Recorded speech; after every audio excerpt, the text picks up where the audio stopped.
Welcome back to the Hal Sparks radio program, Mega Worldwide. It's now time for the happy ending. I am happy, you are happy, let us be happy together, whether the weather is cloudy or sunny. I will always be your funny honey bunny. I am lucky, you are lucky, let us get lucky together, whether the weather is cloudy or breezy. I'll be there to say, hey, come on, let's take it easy. 'Cause isn't it nice to have the friends that you do? And isn't it nice that the sky is so blue? And isn't it nice to say I love you, chugga chugga choo choo, woo! I am smiling, you are smiling, let us smile together, whether the weather is cloudy or stormy. I will still be there in the morning, I'll be right by your side in the morning. I'll make you breakfast in the morning, I hope that you like cereal. Yay! Yay! So, there's a lot of good news this week, and some of it is the kind of good news that you would expect.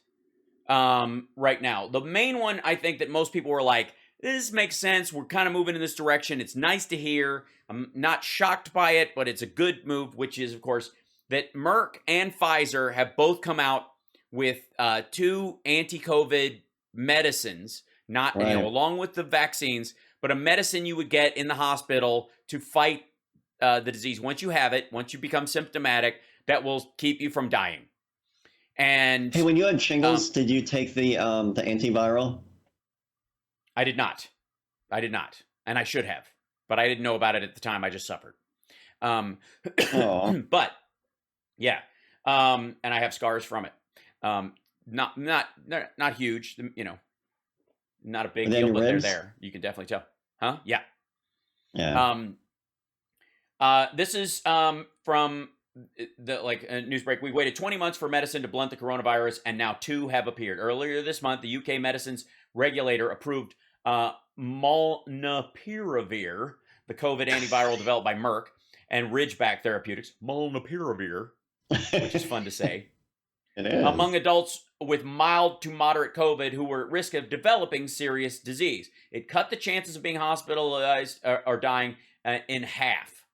Now, Pfizer has released results from the trials of its antiviral drug, Paxlovid, which is way easier to say than molnupiravir, which, by the way, sounds like a character in like Lord of the Rings that you don't know if he's a good guy or a bad guy. Right. Molnupiravir, the king neutral. we cannot trust. That's right. Pfizer has released one.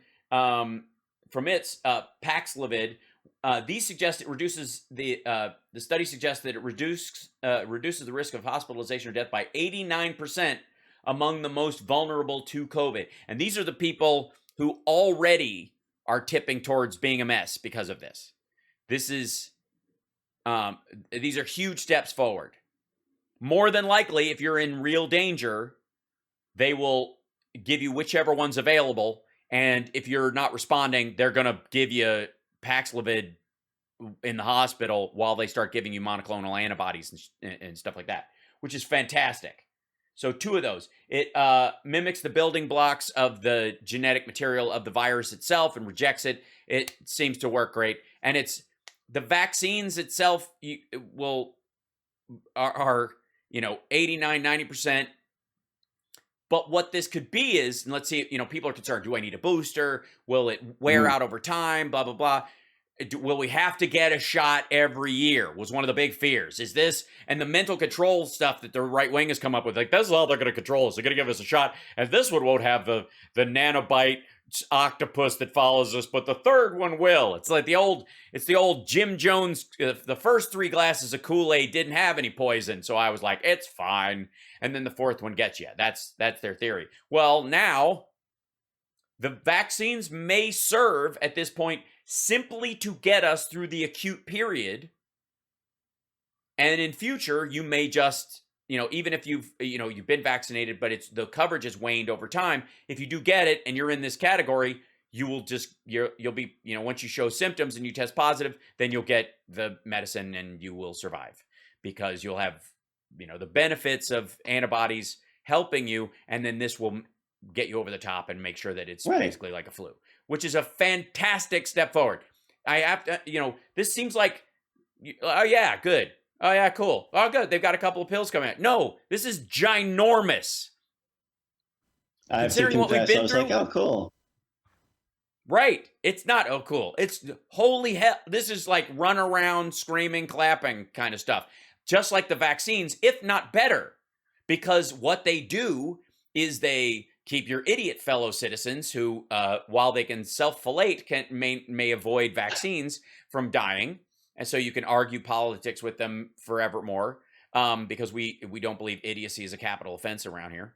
But it also makes it so that people who can't get the vaccine have some other recourse, which is fantastic. So yes, it's a huge thing. It's great. We're moving to the point where the availability of these kind of antivirals will apply to other things as well.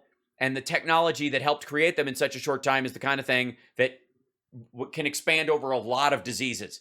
This is a giant leap forward medically as well, not just about this. So fantastic. The other thing is, I talked about this on my streaming show, but a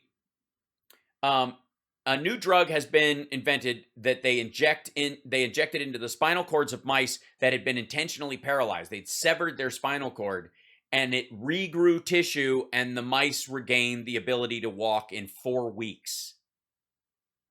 They didn't So we injure are it gonna immediately. be healing mice. This is amazing. That's right. All the crippled mice. That's right. All the crippled mice in the world we've had. Yeah. Well, all the crippled mice. That should be like that's a title for something. Yeah, it's either a book that ends up on Oprah's reading list, or a Tori Amos song. Yeah, all the crippled mice don't walk down the street because they. All right. Yeah. Sorry. So this is actually a gigantic thing, and I posted this on my Twitter feed at HalSparks if anyone wants to check it out. But the findings blew away everyone in the study. They were amazed. Neuroregeneration in the cells. It's just never happened before. It's just been an accepted impossibility.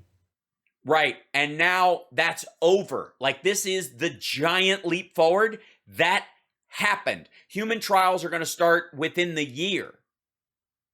This could be the end of paralysis, or the virtual end to it, at least from injury, let's say. Then the question is, can you, using stem cells and a similar treatment, if people have been born paralyzed or have spina bifida or other issues, can you reform it? This technology, they're saying, is going to have capabilities around ALS, around Alzheimer's, the rebuilding of regenerating degenerative diseases. The cells that are killed in that. It is extraordinary, and we should all be very happy. And then I'm going to nerd out. We only got a couple minutes left. Okay. So, point of order, Mr. Chairman, if I may. Many people will remember years ago that in my partnership with Honda as a rider of one of their motorcycles, which I love very much, I have a Honda Fury that I enjoy. It's a beast. I thought it was a furry. Oh my God, I've been telling people wrong. No. Yeah, that's right. I put wheels on the guy in the teddy bear suit in The Shining. That's uncomfortable. Now I have terrible images in my head. But I'm gonna early on, one of the Honda was one of the companies that in their factory in the United States, in California, was working on hydrogen cars. And they had one of the few hydrogen stations. There was another one across town. You could basically run your car on it, just going back and forth between the two of these. But it used a compressed hydrogen tank. That was the problem, is compressed air. And so, as an explosive gas and all the other aspects, made people nervous. Everybody was worried, like, what if hydrogen explodes? As if we haven't all watched cop movies where 2 bullets will make a gas vehicle explode like it's full of garbage bags full of fuel, which is, by the way, how they do that.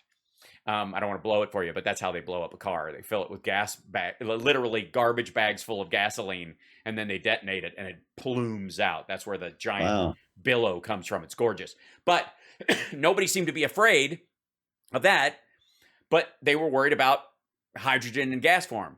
And how do you store it? How do you transport it? Where do you get it from? Largely, they're getting it out of methane. And when you get it out of methane, it's arguably dirtier than petroleum in some ways. because you have to use petroleum to do it. You need more than the energy you're getting from the hydrogen, and that was the hangup. Turns out a giant leap forward happened in the last couple of months, but was announced last week in hydrogen solid state storage. Storing hydrogen in a solid state, not a gas, in cartridges that you could roll up at a gas station effectively, take one of the cartridges out, pop it in your vehicle, and drive hundreds upon hundreds of miles. And the only thing coming out of the exhaust pipe, which there wouldn't be one, but would be a little drip of water. It's extraordinary. It's one of the things that we've got it. The range on it is incredible. It is better than gasoline and equally available. And because you can get it in solid state, that means you can get it directly from solar panels. The gas stations themselves can not only get these cartridges, but they can have panels up that constantly get it from the environment and fill the cartridges all the time. So I just saw in the chat, are we this much closer to carbon freezing? No, that's Like another Han step. Solo? We'll talk about that next week. Nerd. Yes. Okay. No, he's no good to me dead. I'm just saying. Thank you guys for listening. Thanks, everybody. Take care. We'll see you next week. Nerd. So, nerd.